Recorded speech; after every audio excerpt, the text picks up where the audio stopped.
Well, they're huge. They are big. You know. I mean, but I think what these guys are doing in the film is going to be phenomenal stuff. And like you said, Kid, this film is about actors. Yeah. This story is about making sure that the actors are right and they cast right in those particular parts. So I think we've tried our best to make sure that they fit the part and they better do their job well. Okay. ये बहुत कम लोगों को पता है. 10 साल पहले आपको तो मैं बता चुका हूँ गोलमाल के टाइम पे I was assisting Rohit sir. So मैंने श्रेयस भाई को ये बताया था कि मैं इंडस्ट्री में एक्चुअली इनकी वजह से हूँ. इतनी आपने स्टोरी सुनी है कि किसी ने फिल्म छोड़ी या कोई ऐसा इंसिडेंट हुआ कि दूसरे एक्टर को मौका मिला है. तो everyone says Bachchan Sahab. How is this possible? So that's no. I just want to know the truth.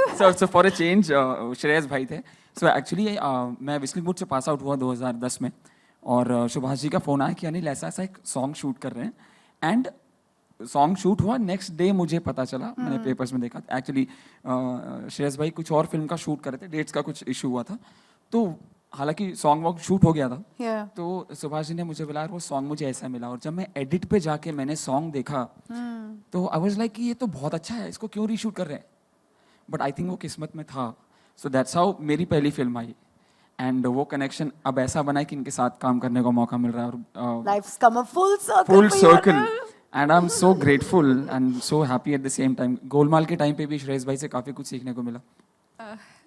As you said, I have done a lot of variety of work, and this is one more variety which I have never played in my life. And जब मैंने इसका audition दिया था और जब मुझे script मिला था, ये तो मुझे लगा था ये मुझे ही करना. This was so much fun. And but जो कैरेक्टर है अमेजिंग है. And वो कैरेक्टर के लिए I wanted to play this role, but I didn't know it's opposite him. And directed by him. And when I heard the script, मैंने कहा bang on. जी ऐसा है, थोड़ा खुराफाती हूँ मैं और दिल्ली से हूँ थोड़ा. तो और ये बेस भी पूरा यूपी में होने वाला है तो. हाँ जी, नहीं थोड़ा स्लैंग का थोड़ा डिफरेंस है वहाँ, थोड़ा अलग भैया भैया बोलते हैं.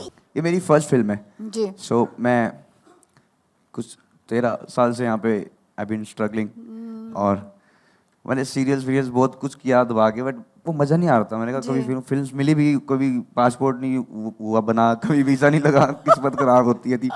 तो मैं कहा पता नहीं क्या हो रहा है मेरे साथ ये. मैं सर को मिला, मैंने जब स्क्रिप्ट सुनी, जो स्टोरी सुनी, ये तो मतलब बहुत बाप है. मतलब मैंने एक ऑडिशन दिया. Thank you so much ma'am. तो मैंने नहीं I do that. No please talk.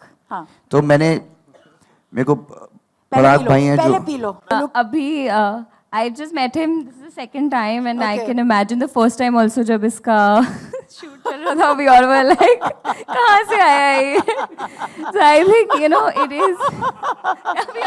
we all literally said ये कहाँ से पकड़ के लाए? He's awesome. So are you looking forward to this pairing? This is so cool. Yeah, I mean it's very unusual. Yeah. And it's very cool. हम इसे heels भी देने की बात कर रहे थे. Being a part of something like this where Shah Rukh sir and Kajol ma'am and Rohit Shetty is directing, so it was an absolute dream. And now the second one is with him, so I can't ask for anything better.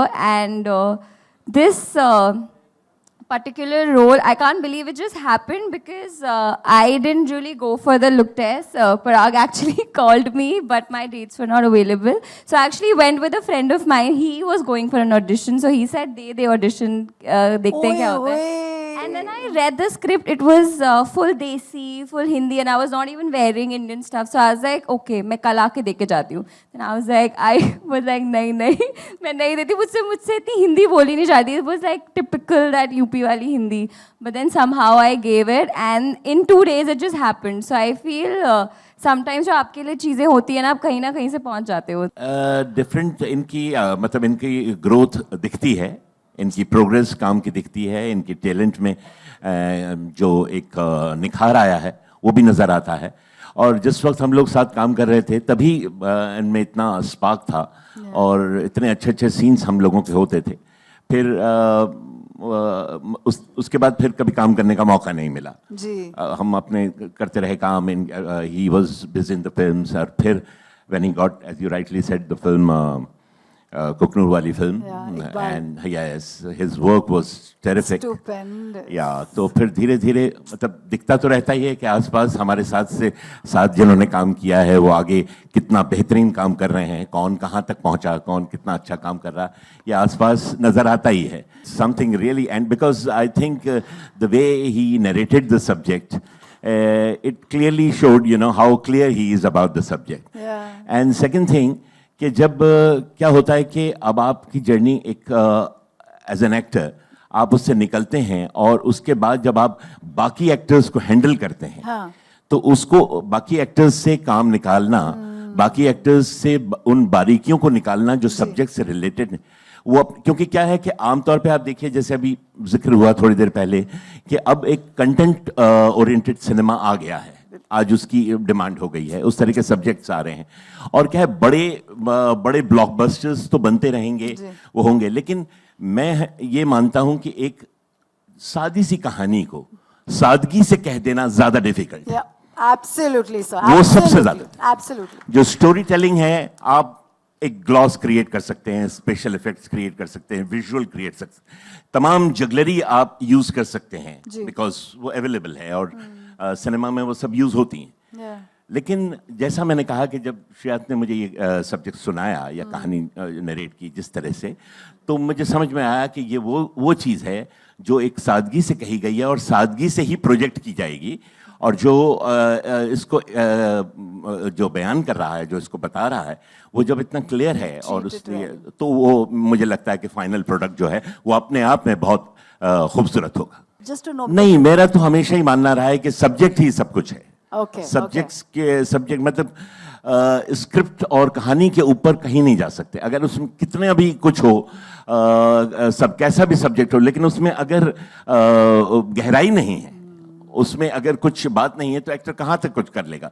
तो इसलिए कहानी का और script का मजबूत होना बहुत जरूरी है। लेकिन अगर फिक्शन भी है ना, वो भी बिलीवेबल जब तक आप नहीं बनाएंगे तब तक वो वर्क नहीं करेगा, वो सतह पे रह जाएगा। तो कोई भी चीज जब हम दर्शकों को दिखाते हैं वो बिलीवेबल होनी चाहिए उतनी देर के लिए, चाहे हम कुछ झूठ ही दिखा रहे हैं या ऐसा नहीं होता है वही दिखा रहे हैं, कोई इमेजिनरी कल्पना ही दिखा रहे हैं, वो कल्पना उतनी देर तक आपको उसमें अगर आप डूब जाएं तो वो एक मेकर की अचीवमेंट है।